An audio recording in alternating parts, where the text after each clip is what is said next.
Everyone, nagbabalik uli sa Quick TV. Welcome sa aking mountain channel. Guys, ito mayroon ako itong i-repair.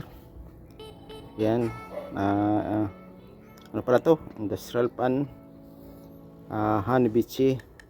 Yan guys, Hanabishi siya guys na 16 inches velocity pan. Yan guys, yan, mugong lang siya. Ito nabuksan ko na guys, ito na pinakita sa inyo pagbukas. Bali kukonvert ko siya guys sa bearing pala. Yung ito sirain itong mga ganitong bushing kasi medyo mabigat ang elis bearing na ilalagay ko guys, kaya para mas matibay. Yan guys, maganda sa ganito kahit na madaling i-sintro. Yan yan pala guys ang number niyang bearing na ilalagay ko, made in Italy. Okay, hindi saktong sakto rito sa lalagyan, pero gagawin ko na lang siguro guys ng paraan. Yan yan. Tapos medyo manipis na siya, hindi katulad ng bushing. Ilalagay siguro ko dyan guys. Kung napadaan ka sa aking channel, paki-like, paki-subscribe at paki-tabil button na rin para update ka sa video na upload. Salamat sa guys sa mga sumusuporta. Yan. Okay, yan. Dito guys. Ito lang guys ang nilagay ko kalso dyan cable tie paikot. Saktong-sakto naman siya yung nilagyan ko. Dapat sentro lang siya. Tapos lalagyan ko nito epoxy. Steel epoxy para mas matibay. Yan. Sentro naman siya.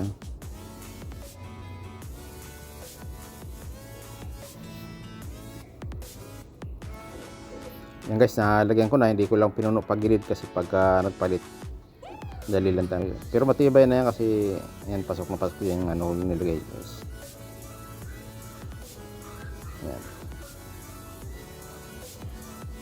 Dagdagan ko pa yung para hindi matanggal. Wala pala guys na bibiling shafting nito na ikot kong bilihan sa round, kasi bala ko busing pa rin lagay.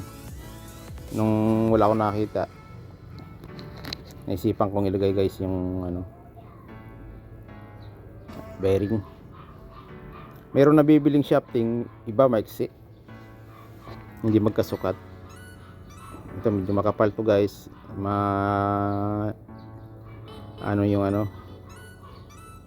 maglalagay lang siguro ko dyan ng washer para yung clearance niya, kasi dapat mga 1 cm hanggang 2 cm lang ang clearance niyan guys dito sa stator, itong rotor. Kasi pagka malayo ang clearance, kasi magmamagnet ang niyan magnetic field. Yan sinasabi ko sa inyo guys, medyo malayo. Yan nasa 4 cm yan. Kailangan mga 2 cm, mga 1 cm okay lang yan. Ito guys, may nakita na akong washer, lalagyan ko yung pagitan, yung kabilaan pala. Magandang rewind nito kasi malaki na yung ginamit nilang magnetic wire. Okay, ito guys, dito ako maglalagay ng ng washer. Okay, dyan. Yan ito guys, yung shafting pala nito yung sinasabi sa inyo, wala na nabibili. Merong nabibili maiksi, hindi magkasukat. May nakita akong washer guys na yun. Balay ko saktong sakto to.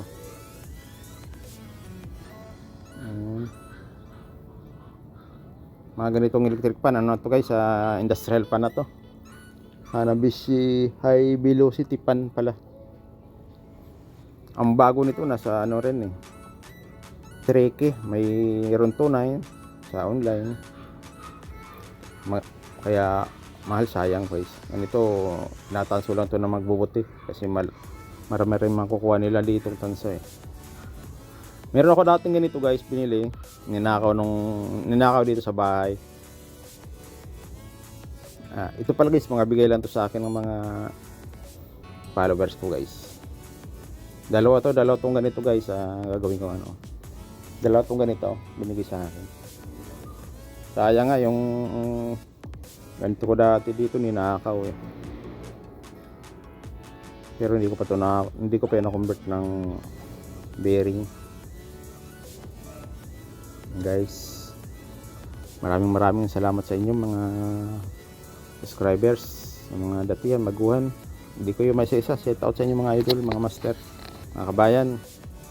Saan mga kayong tulok ng mundo naroon, maraming salamat guys. Yan, tamang-tama yung clearance yan sinasabi ko. Yung nasa 2 cm lang pala pagitan. Saktong-sakto yung nilagay kong washer guys.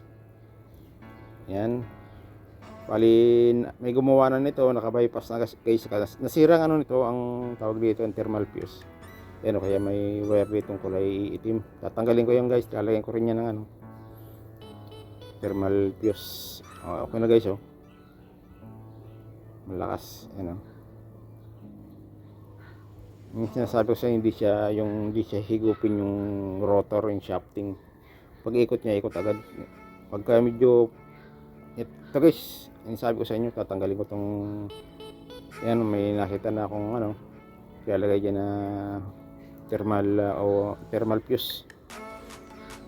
Okay. Ito yung data guys, so open. Kaya ito tatanggalin na, mag-open na to. Kaya nilagay nila ng bypass, ilalagay sa common sa line 1, tapos tatap lang yun sa capacitor. Pagbaliktad, ililipat sa kabilang terminal ng capacitor. Ganun lang ang pag-bypass pala nung guys. Tatanggalin ko na para safety. Ilalagyan ko pa rin ng thermal fuse. Yan guys, na itap ko na yung ano, hinangan ko para safety. Kaya nasira yung kasi ano yung may tama na yung ano, yung bushing minute, kaya nag-overheat. Protection sa overheat yan eh. Ganyan pa rin natin yan. May protection na siya guys. Okay, yan o. Pilat ko na yung ano, yung binaypass na nilagay. Ayan o.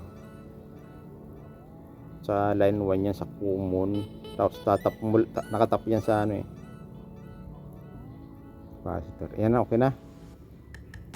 Walang ground dito, okay naman siya. Guys, na cable tie nilagay ko ano yung guys, yung high temp na cable tie nilagay, kahit matagal lang ano, hindi basta-basta yung cable tie guys, matibay yan. Yan guys, na ano ko na, naselpa ko na. Ang ganda ng ano niya oh. Yung sabi ko sa inyo guys, nasa 2 cm lang yung clearance niya. Yung malayo kasi. Ayan, ito yung isa. Wala itong binigay sa akin eh. Yan o. Halos parehas lang yung clearance. Okay. Testing.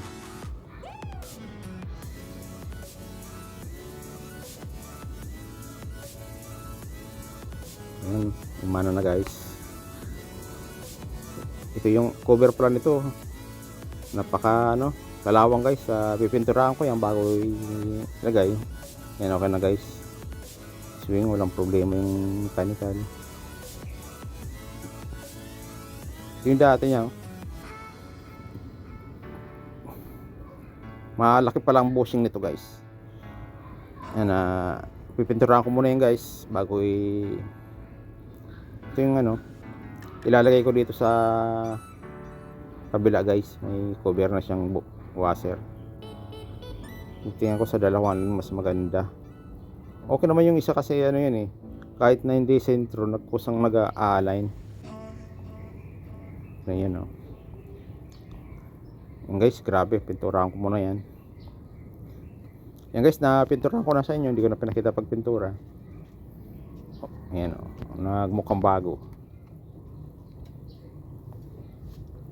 Okay.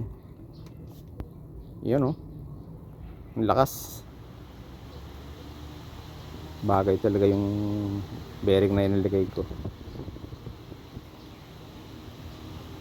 Okay na guys, ayan o.